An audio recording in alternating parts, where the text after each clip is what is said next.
Hi, my name is Angelo Ganyonongo and this is my registration and code. Let's begin. Here's my code and tapos ko na siya. Meron siyang controller, middleware, and then student info and users. Dito naman sa Blade, we have create. Ano lang to? We have create. We have dashboards, edit, login, and then register. Sa routes naman sa web, meron siya. And then ENV. Here's my database. Papakita ko na ang aking output. Is here na. Pinagana ko na siya. And meron na siyang account. Pero let's try another account.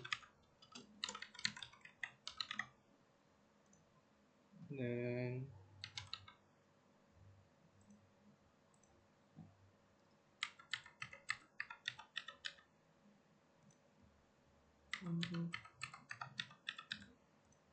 yeah.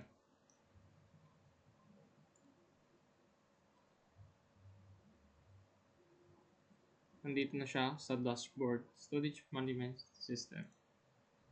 Ilagay ko na lang. And then add new student kung gumagana. Let's try it na lang. Lagyan natin is IT. Receive, save.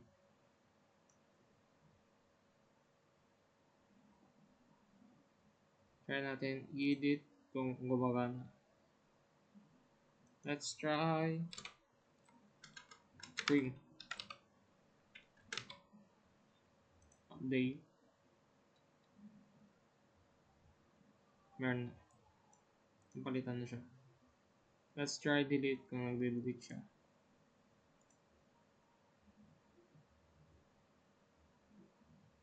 Yeah, nag-delete siya.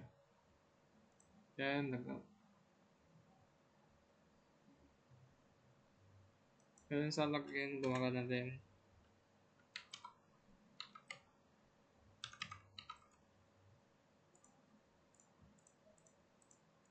Wait lang.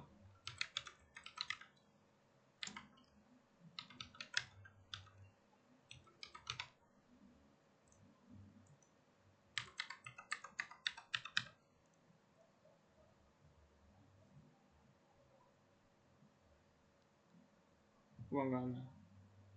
And yun lang po ang aking output and register proof.